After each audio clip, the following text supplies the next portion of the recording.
Assalamu alaikum everyone. Welcome to another past paper session. Today's paper is the specimen paper 4B for IGCSE. Let's start doing this. If you don't have access to this paper, you can leave your email address in the comments and I will be able to send you this paper as well. Okay, this one is a calculator exam, so I can use my calculator wherever needed. So the reciprocal of 0.35 is 1 over 0.35. I just want to open up the marking scheme alongside as well. So that's 20 over 7.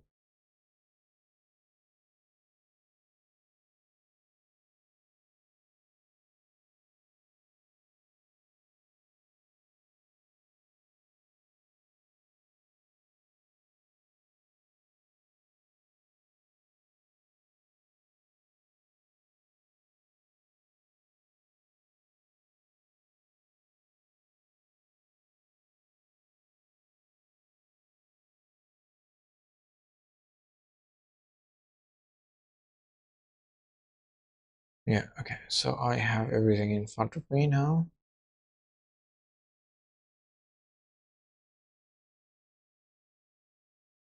Okay, so that's 20 over 7. The next one is again something I do with the calculator. I don't need to do anything manually here. So 4 square minus 1.9 over 3.2 minus 2.6. That is 47 over 2 for me.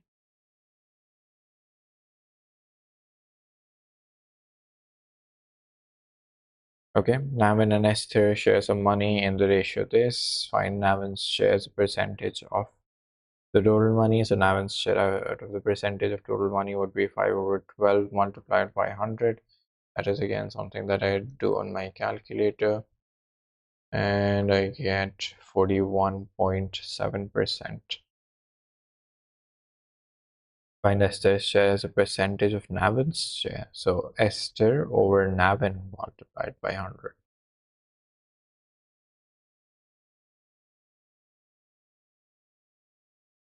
140%.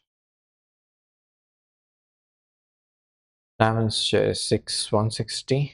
So 5 is to 7. Navin is to Esther. 160 is to x. You cross multiply. 5x equals to 7 into 160. X equals to 7 into 160 divided by 5.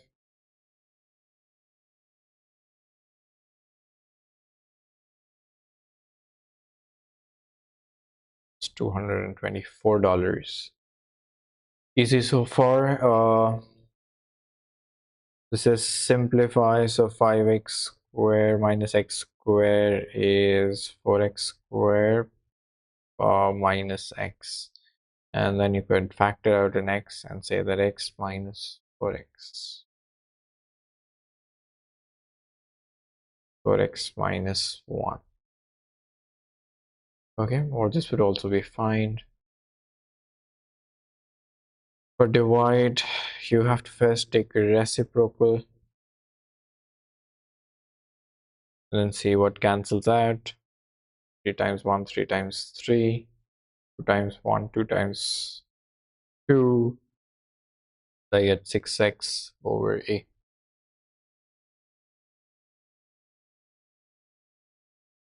Okay, solving this, 15 minus 10x equals to 17. You shuffle things around. 15 minus 7 equals to 10x.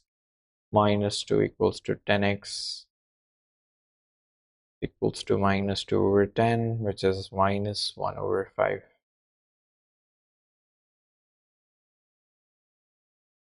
Question number 5. The diagram shows a trapezium. This ABC is a straight line and AB equals to 7. AF to BE are in the ratio 3 is to 2.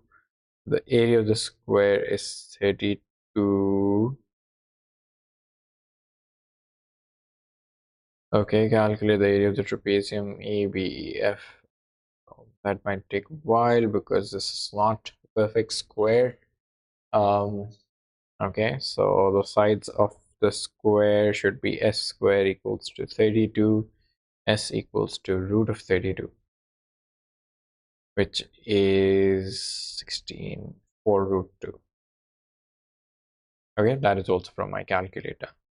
So if this side is 4 root 2, then the other side, I should find the other side first. Then the ratio 3:2, this is x, this is 4 root 2. So cross multiplying gives me 12 root 2 equals to 2x, x equals to 6 root 2. 6 root 2. I'll create the area of the prism A, B, E, F. So half height is going to be this horizontal one, height, the sum of parallel sides, that's 6 root 2 plus 4 root 2. Okay, so that's half into 7 into 10 root 2 plus 70 root 2 divided by 2 is 35 root 2. That's the exact answer, and that should work fine. You can also write it in decimals if you want. I will have to move 2 decimal places forward, so 4.73 into 10 power minus 2.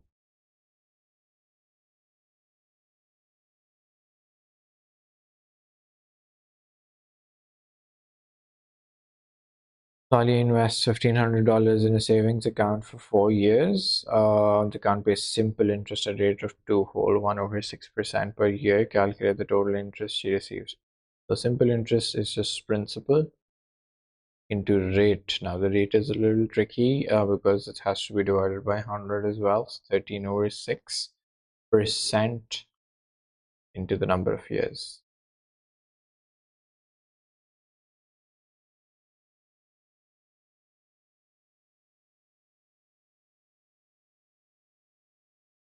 Okay, so I'm just going to put this all on my calculator.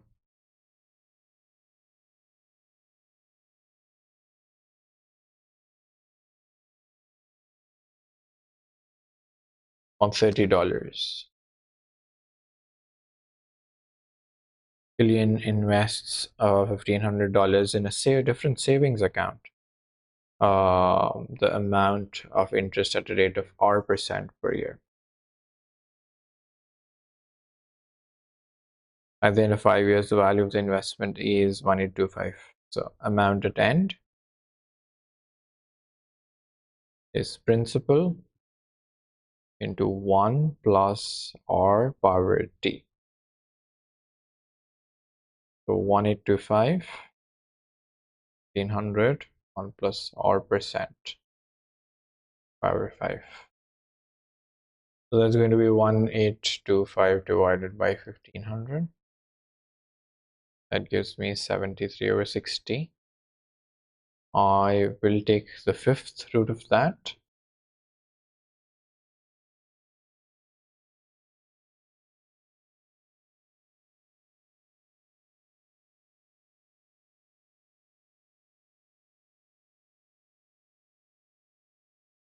That gives me 1.04. You could also essentially do this entire thing on your calculator.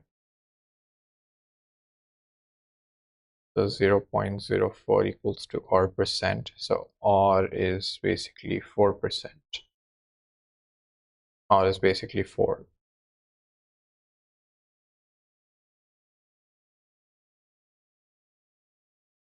Okay.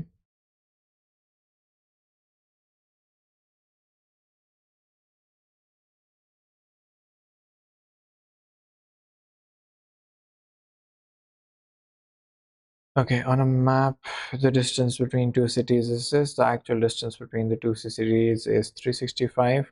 Scale of the map is 1:n. Okay, so I will have to make the units the same. Okay, so right now I am 7.3 centimeters to 365 kilometers. Let's change these kilometers to West meters and then further into centimeters. So that's multiplying by 1000 and then multiplying by 100.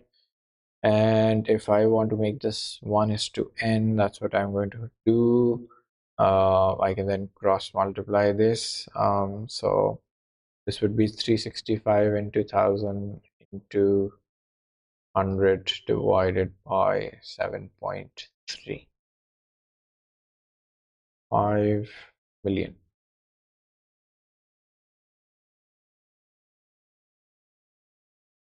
Okay, then it says the diagram shows the 2 points of points A, B, and C. The towns are joined by straight roads. The bearing of A from B is 70 degrees. Find the bearing of B from A. So I want you to draw something here and then calculate this entire thing. Okay, so that should be reasonably simple. If this is 70, then this should also be 70. So that's going to be 180 plus 70. That's 250.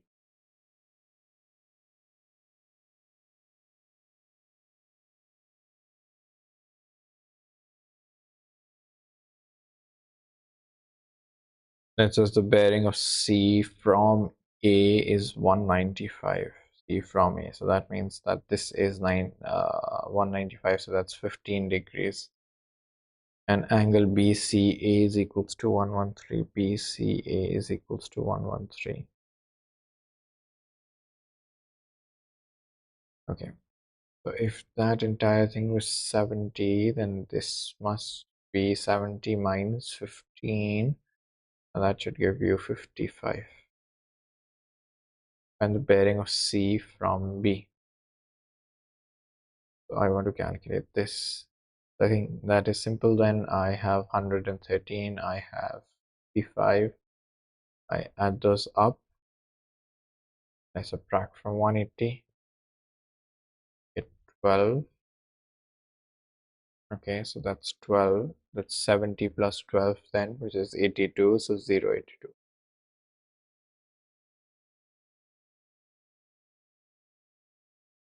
Midpoint of PQ is simple. 4 minus 8 divided by 2 and 10 plus 5 divided by 2. Minus 2, comma 7.5. If you want to find the median, they must be in ascending order, which they already are. So 13 median is 1 or 13 plus 1 th, that's 7th. First, second, third, fourth, fifth, sixth, seventh. That's the median. For the interquartile range, you'll first need to do 1/4 of 13 plus 1 th, which is 7th divided by 2 is 3.5. So that's the lower quartile first. So 3.5, 1, 2, 3, and then 24. So the 3.5 value looks like it's 23.5. Okay, and the upper quartile is 3/4.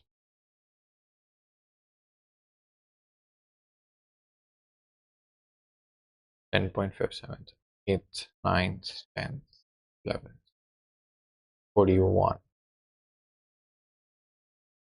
So upper quartile minus lower quartile.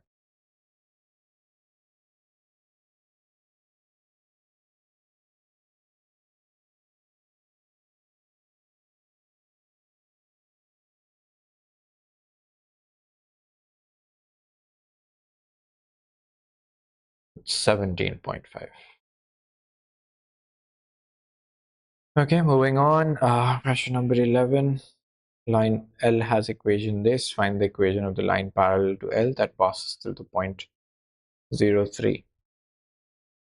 So line L has gradient 6. If another line is parallel, it should have the same gradient.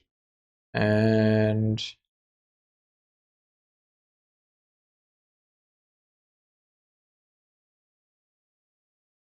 then you use the formula y minus y1 mx minus x1.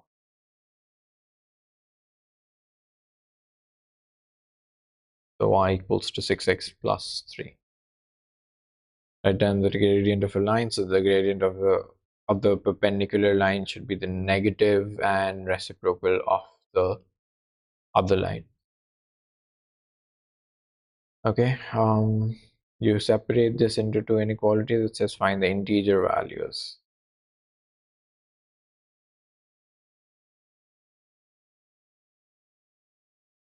So 2x is less than or equals to 5x is less than or equals to 5 over 2.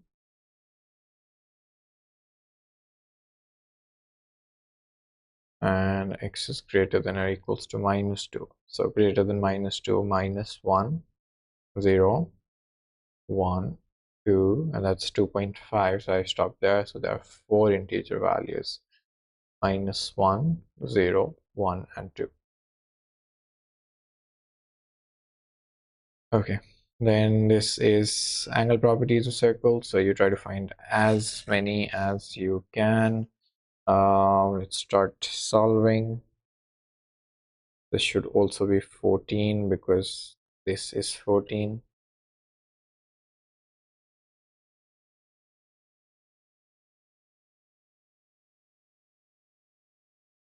Okay, this looks like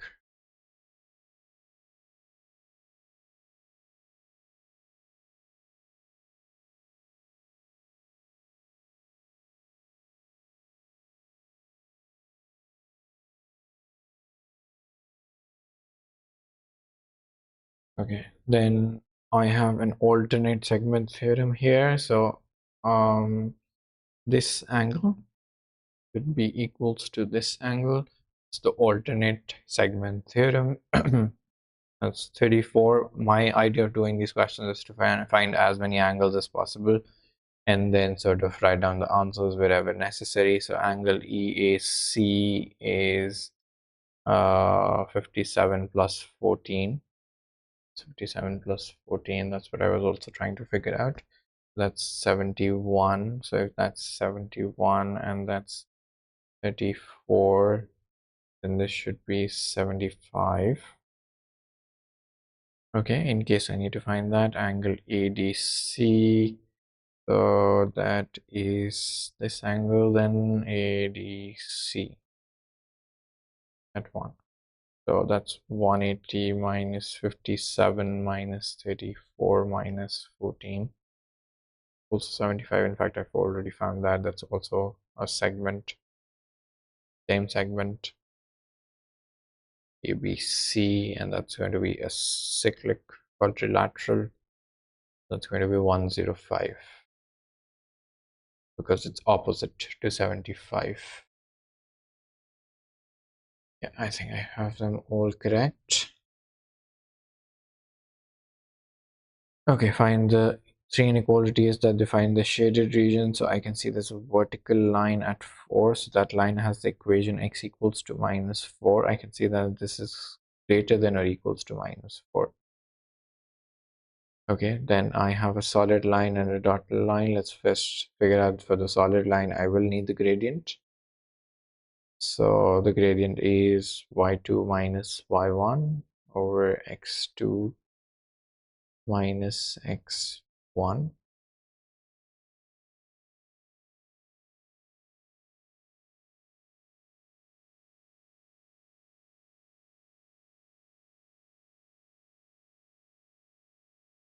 Okay, minus half. So y equals to minus half x plus 2. And this is below the line, so y is less than or equals to minus half x plus 2. Y,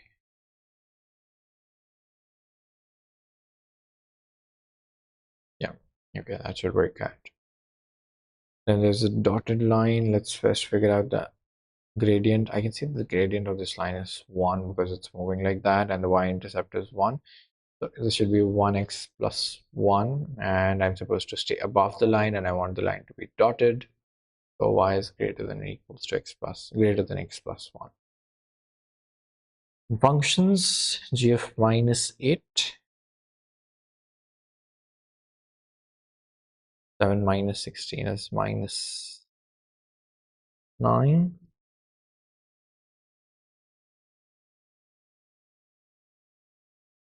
G f of 5. So first f of 5.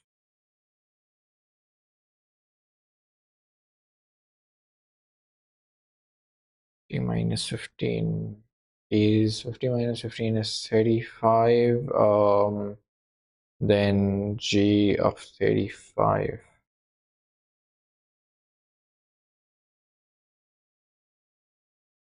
I could do all of these with a calculator. I'm just spending some time, I think. G inverse of x.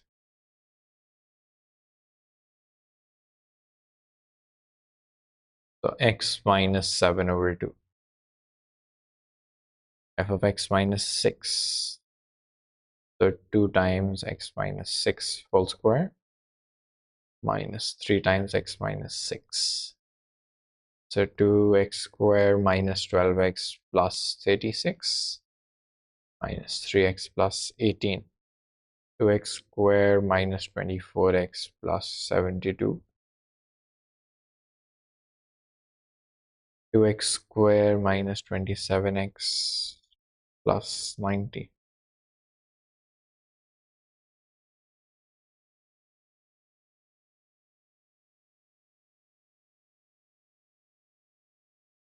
Use a quadratic formula to solve f of x minus 6 equals to 0. F of x 2x square minus 3x minus 6 equals to 0. So the question says that I need to use the quadratic formula, so that's what I'm going to do. Minus b plus minus root of b square minus 4ac over 2. So 3 plus minus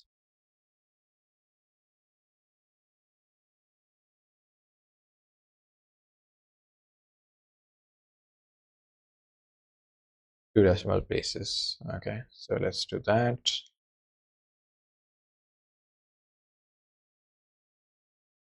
2 minus 3 minus 6. So 2.64.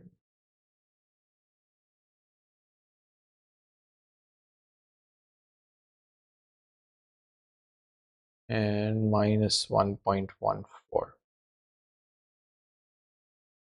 Okay, quickly on to question number 16 then. It says Tina records the mass of each of 120 apples. The results are shown in the table. Calculate an estimate of the mean mass. So for the mean, I'm going to need the midpoints. 150 plus 180 divided by 2.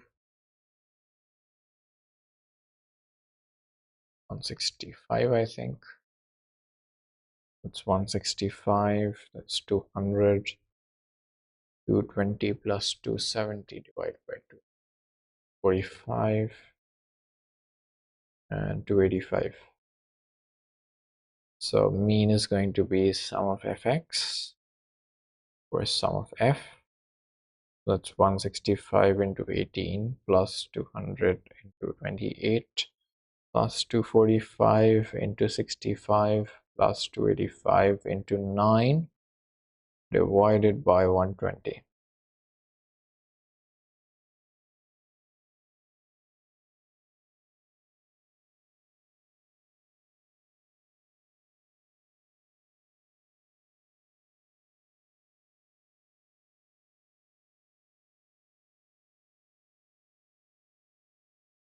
I am getting 225.5.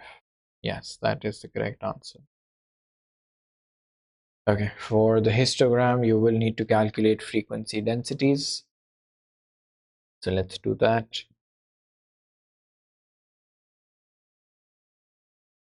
Each frequency must be divided by its class width. Class width is upper boundary minus lower boundary, so that's 30. So it's 18 divided by 30. 0.6, I think. 0.6, so that's 28 divided by 40. 0.7. 65 divided by 50.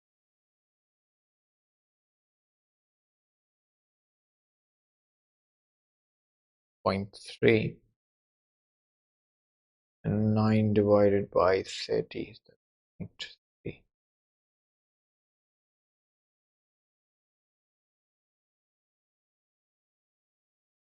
Okay, so 150 to 180, I have 0.6.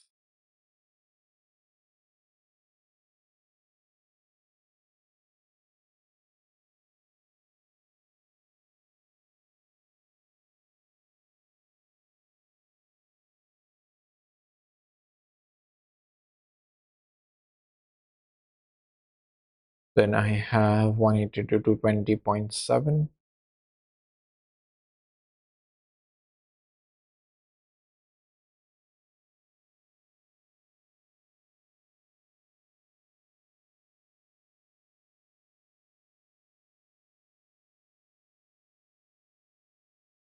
Then 220 to 270 is 1.3.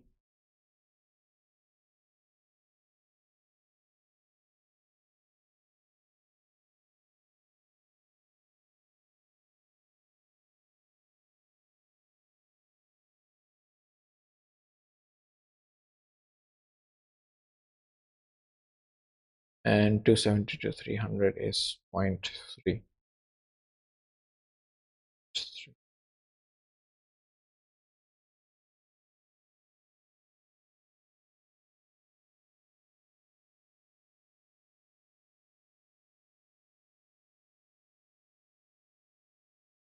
Okay, that is the weirdest histogram that I've seen in a while.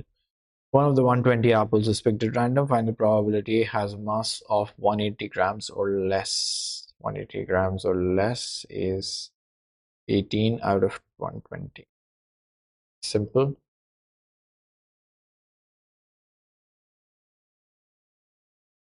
Two apples are picked at random from those with a mass greater than 180. From those with a mass greater than 180. So only these were picked. Okay. So what's 120 minus 18? That's 102. Let's just find the probability that one of these apples has a mass greater than 270 and the other has a mass of 220 or less. So greater than 270 is 9 and 220 or less would be 28. The first apple will be 9 over 102 and the other is 28 number, yeah, 28 over 101, and you could then have that in the reverse order as well. Okay, so let's see if I get the correct answer. 9 into 28 over 102 into 101, 82, yeah, 84 over 1770. Okay, I hope that was clear to everybody. Then this is the diagram, shows the positions A, B, C, D in a football pitch. Show that angle CAD is equals to 86.2. So that's the cosine rule. So cos CAD is equals to 20 square plus 18 square plus 10 square minus 20 square, whichever side is opposite gets subtracted. So 2 into 18 into 10. So let's calculate cos inverse of all of this.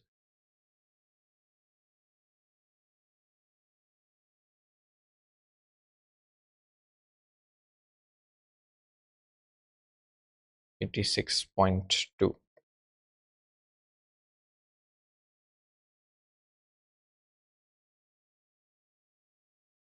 Calculate the obtuse angle ACB. Okay, so let's use the sine rule, but we'll have to think about why obtuse is in bold. Sine ACB over 35 equals to sine 27 over 18.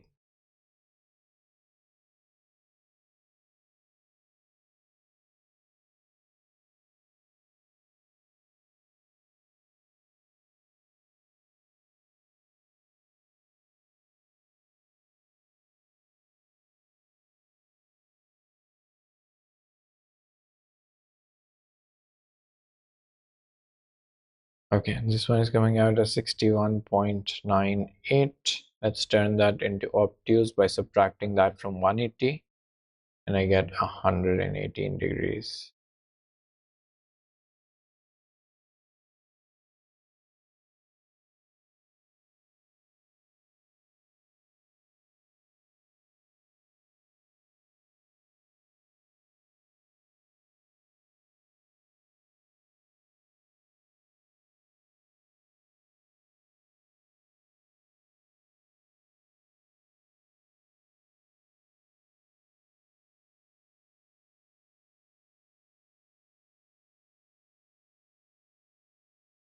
Okay, a player runs directly from B to D in a time of 5.3 seconds. So from B to D.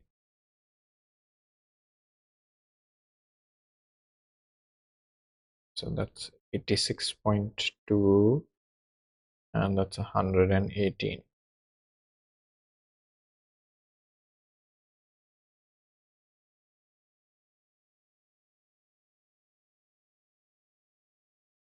Time of 5.3 seconds. Calculate the average speed of the player. I don't think I have the distance. I will have to first calculate the distance on this. Okay, so this angle is going to be 118 plus 27 and subtract from 180. It's 35.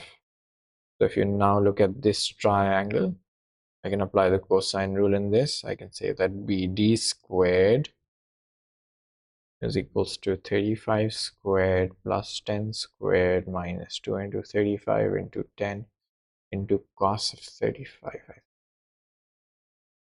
Cos of 86.2 plus 35, sorry.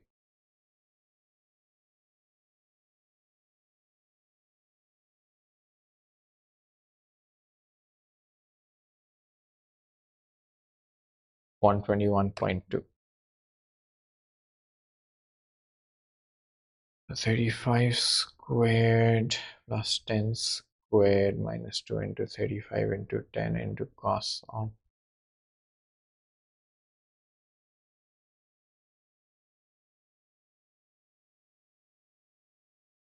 41.1.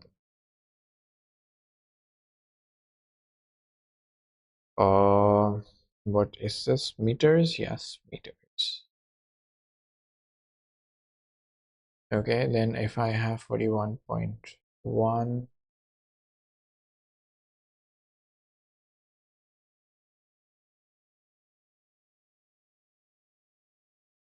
yeah, I think that I have correct. Now I need to calculate the speed. That's distance over time.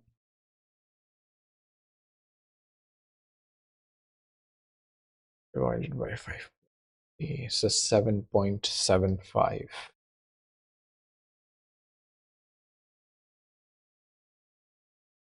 Okay, so f is inversely proportional to the cube of g.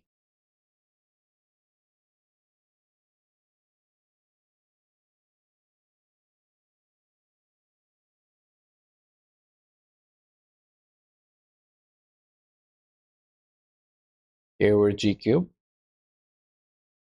When f equals to 0.5, g equals to 3,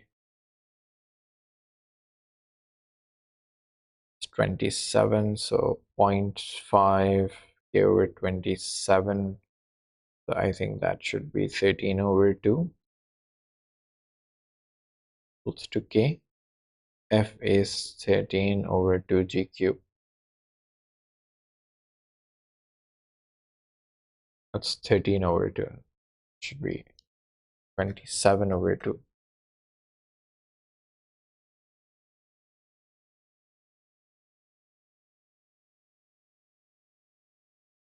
Now, g is increased by 100%.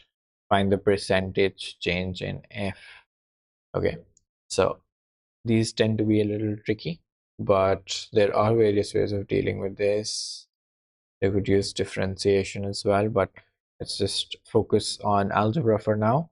So f equals to 27 over 2g cubed. Let's say that g was at a certain point. So let's say its value was 1. So f was then 27 over 2 times 1 cube, which was 27 over 2, that was 13.5. Now g is increased by 100%, which means that g is now 2. So 27 over 2 times 2 cube, that gives you 27 divided by 8 divided by 2, 27 over 16, okay, which in decimals should be 1.6875. So what's the percentage change? The percentage change in f is basically the new minus the old divided by the old multiplied by 100.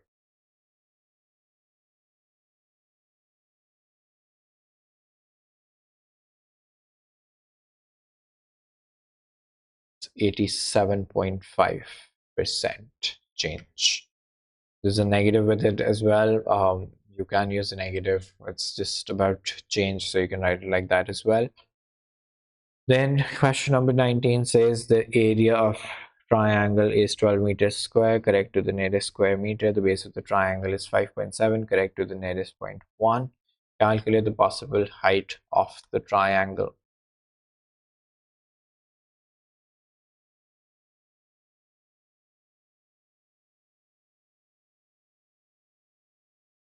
Okay, so the area of the triangle is 12 meters square. Base is 5.7, correct to the nearest 0.1. Calculate the smallest possible height. So I then want the base to be as large as possible, which means that the base could be 5.75. You off your degree of accuracy and add to the number to get the upper bound of. Okay, this also is correct to the nearest meter. So I take the lowest possible area and the greatest possible base to find the lowest possible height. So I'm going to put that at 11.5 of base into height. I think that should work out. That's coming out to be 4. Okay, so I'll take the lowest possible area. Okay, so then the last question, question number 20 says the diagram shows the frustum of a cone. The frustum has base radius 0.6 and a vertical height is 0.48. The vertical height of the original cone is 1.44. Calculate the total surface area of the frustum. So the objective is going to be to find the curved surface area first. The curved surface area of total minus curved surface area of top cone. So curved surface area of a cone is pi r L. So that's the capital L and that's the small l. Okay, I don't have the slant height of either of those right now. That is 1.44 complete. So can I do the capital L is going to be L squared equals to 1.44 squared plus 0.6 squared. See what I get there.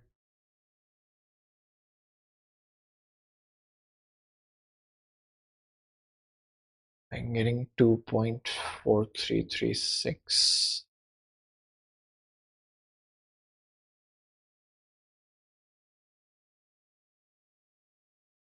And radical root of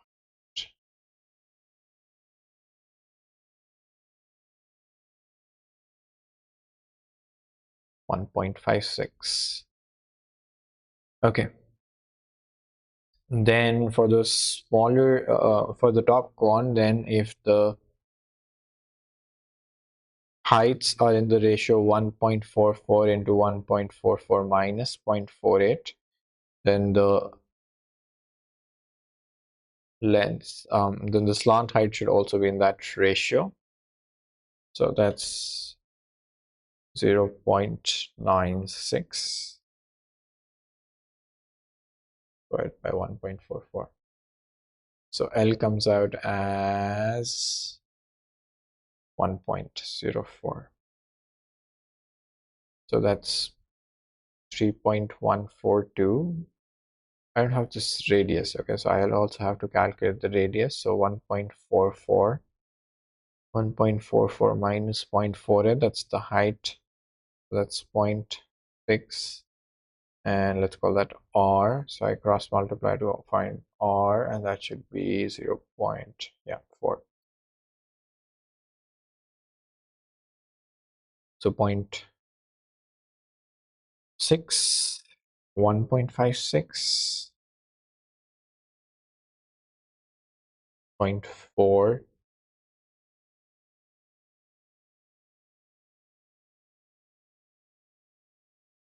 1.04. Okay. Then add what? Add the top circle.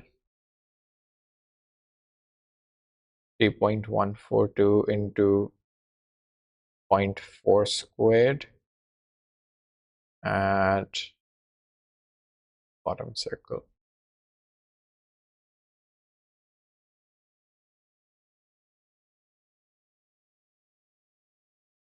Okay, so that's a lot of 3.142s. Let's keep that outside in the bracket. 0.56, 1.56 minus 0.4 into 1.04, and then plus 0.4 squared plus 0.6 squared, and 3.27 is the final answer. It's 3.27. So you subtract those two and add those two, and I think that should be the correct answer. That's the end of this exam. I will see you with another past papers soon. Thank you for watching. Welcome to Edge Learning, where we are changing dreams into success stories. Let's go! At Edge Learning, we offer courses to help you excel.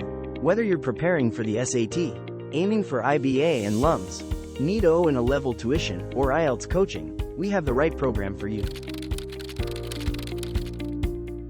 Forget about boundaries. We offer learning anywhere, anytime.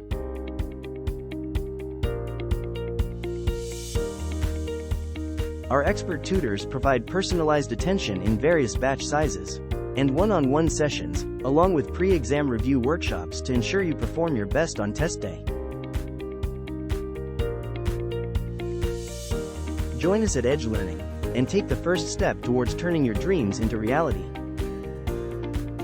So what are you waiting for? Register now or call us.